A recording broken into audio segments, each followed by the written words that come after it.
salaama daawadayaal halkani waa channelka wararka ee Somali News ku soo dhawaada timinteena habeenimo qodobada kuwada ugu doorka roon ay la wadaagi doonana waxa qayb ka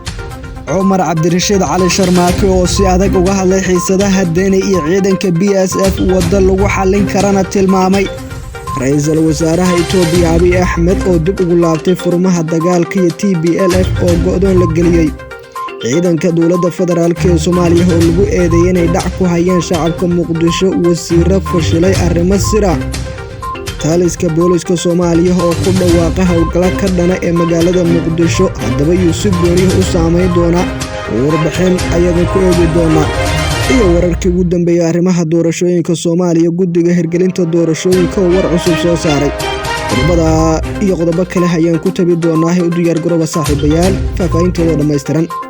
markale wacan haddii aad nagu cusub tahay nagu soo beer oo like iyo follow saar page-keena Somali News sidoo kalena subscribe noo saar channelkeena YouTube-keena ee Somali News si aad markaas u hesho xogaha iyo macluumaadkan halkan soo galina siina share garay muuqaalkan oo saaxiibadaada kale la sii wadaag qaybta hoose ee comment-gana waxaad nagula wadaagi kartaa wixii aragtidaada ah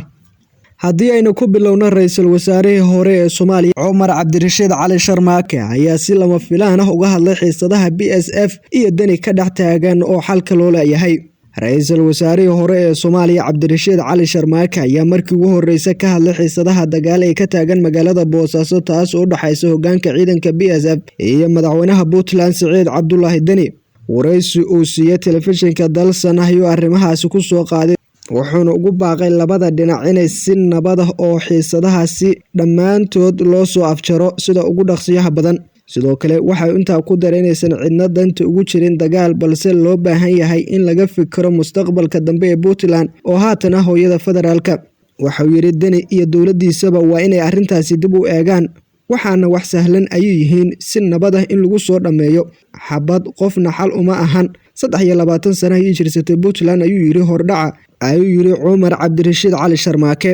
sidoo kale waxa inta uu ku dareynay xiisada ka taagan ay saameyn ku yeelan karto taageerida ay hadda ciidanka BSF ka helaan dawladda Mareykanka isagoona tusaale u soo qaatay dagaalkii Gurceel oo qayb ka ahaayeen ciidanka Danab oo tababaro Mareykanka siiyaan isla markaana war xasaasi ka soo saareen sababta dhalisay inay Danab ku biiraan dagaal aan ahayn ururada loo tababaray ra'iisul wasaarihii hore ee Soomaaliya oo hadalkiisa sii wata ayaa shaaca ka qaaday arrin kale oo xasaasi waxaana sheegay in xilliga uu joogay xafiisku iska daayay ciidanka BSF inay ka qayb noqdaan ama ay ku soo biiraan kuwa dawladda federaalka ee Soomaaliya isla markaana arrintaasi lagu soo qaaday mar uu tagay Washington balse uusan ku guuleysan qorshihiisii hadalkan ka soo yeeray Umar Cabdirashiid oo dhawaan dib ugu soo laabtay dalka si gaar ah magaalada Muqdisho ayaa ku soo aadaya xilli xiisad xooggan ee ka dhalatay xalka qaadista agaasimiyaha hay'adda BSF ee Puntland ay ka taagan tahay magaalada Boosaaso ee xarunta gobolka Bari ra'iisul wasaaraha Itoobiya Abiy Ahmed ayaa dib ugu laabtay furmaha dagaalka dhanka kale TPLF ayaa go'doon xooggan la geliyay kadib dagaalo xooggan oo maalmihii dambe socday ciidanka huwanka ee dawladda Itoobiya ayaa sheegay inay qabsadeen jidka isku xira magaalooyinka Waldo iyo sidoo kale Makalak taas oo istiraatiiji u ah dagaalka ka socda dalka Itoobiya iyadoona sidoo kale ciidamada TPLF laga qabsado dhowr magaalo oo muhiim u ahaa kadib dagaalo maalmihii dambe socday oo looga gacan sareeyay TPLF dhankooda waxay dagaal qaraar oo ay galeen sida ay wadadaasi isku xirto ay u difaacan lahaayeen si aan looga qabsan balse ugu dambeyntii dagaal looga awood batay ayaa lagu sheegay warbaahinta dawladdaasi in ay la wareegeen ciidanka dawladda Itoobiya wadada ciidamada Itoobiya ay sheegeen in TPLF ka qabsadeen waxay ku sheegeen inay go'doomiyeen ciidanka TPLF ee gudaha deegaanka Amxaarada ka dagaalamaya waxaana la rumaysan yahay inay ka istaagi doonto saanadii ciidan iyo sidoo kale gurmadka TPLF uga imaanaya magaalada Maqale dawladda Itoobiya ayaa sheegtay in dagaalkii ugu dambeeyay ee dhacay dhowr jahal laga jabiyay ciidanka TPLF kuwaas oo hadda isaga baxay magaalooyin ay gacanta ku hayeen waxaana jiro dhimasho dhaawac xoog leh oo soo kala gaaray labada dhinac warbaahinta Itoobiya ayaa sheegtay in ciidanka isku dhafka ah ay la wareegeen deegaanada dhowr ah iyo sidoo kale magaalooyin kale oo aad muhiim ugu ahaa sidoo kale dawladda ayaa sheegtay inay dib ula wareegeen magaalooyin dhowr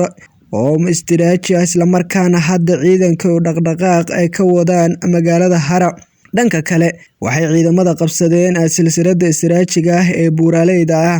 ee gobolka Mila ma jiro ilaa hadda ilo madax bannaan oo xaqiijiya sheegashada ciidamada dowladda ah inay qabsadeen magaalooyin waaweyn, waxaana magaalooyinka qaar ka go'an isgaarsiinta. Afhayeenka ciidanka TPLF waxa uu bartiisa Facebook ku soo qoray in ciidamadooda ay ruqansadeen dhanka magaalada Gaashana, isagoo intaas ku daray inay u egtahay in ciidamadaasi meel istiraatiijiyad ay ka dhigtaan ay isku aruursanayaan isla markaana dagaalka Itoobiya uga imaanaya ay iska caawinayaan lagana guuleysan doono sida uu xusay, isagoo fariintiisa ku soo afmeeray su'aal ah isku day inaad ogaato halka xiga ee ciidamadani ku sii istaagi doonaan.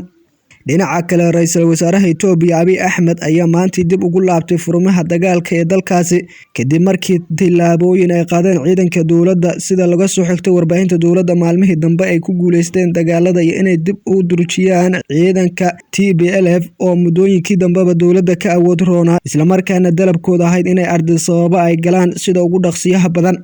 Abiy Ahmed oo maalmo ku sugnaa xafiiska ugu sarreeya Itoobiya looga taliyo ayaa ka tegay isla markaana dib ugu noqday dagaaladii oo maalmihii horeba uu ku sugnaa goobaha furmaha dagaalka, isagoona ciidanka ku dhiirigelinaya inay soo afjaraan TPLF, balse ma muuqato awood bilan oo ay dowladdu ku soo gabagabay karta dagaalka muddada qaatay ee TPLF. Dhankooda, jamhadda TPLF waxay ku dhawaaqayaan inay ilaa Addis Ababa ay galaan aysan joojin doonin dagaalka, balse waxaa muuqata in dowladaha shisheeye ay labada dhinac kala taageerayaan isla markaana dagaalkaas u muuqdo mid aan xabad lagu gabagabay karin haddii aan wadahadal loo bedelin. Abiy Ahmed ayaana ciidamada ku amray inay sida ugu dhaqsiyaha badan ay magaalooyinka muhiimka ah ee TPLF ay ku sugan yihiin xilligan ee gobolka Amxaarada laga saaro si loo yareeyo saameyntooda ay dagaalada wadaan ku yeelatay dalkaasi.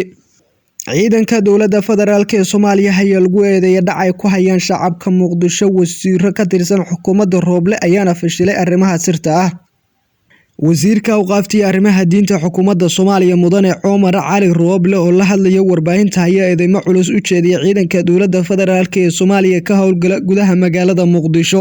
Cumar Cali Rooble ayaa sheegay in ciidanka ammaanka loo xil saaray iyo nabadda ay lacaga baad ah ka qaadaan shacabka Soomaaliyeed iyo gaadiidka isaga kala goosha caasimadda, taas oo ku tilmaamay inay tahay dhac dadban oo indhaha aan laga qarsan karin isla markaana tilaabo ay qaadi doonaan. Sidoo kale waxa uu intaa ku daray in mootadii ama baabuurkii aan dirin lacag uusan dhaafi karin baraha koontaroolada ee ku yaal magaalada Muqdisho, taas oo nasiib darro weyn ku tilmaamay.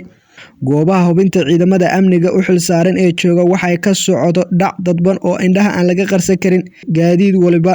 mootadii aan lacag bixin magaalada uma gudbi karaan, telefoonka haddii aan lacag ku soo dhicin dib u laabo. Taas ayaana ah fariinta ciidanka ay u dhaafiyaan gaadiidleyda.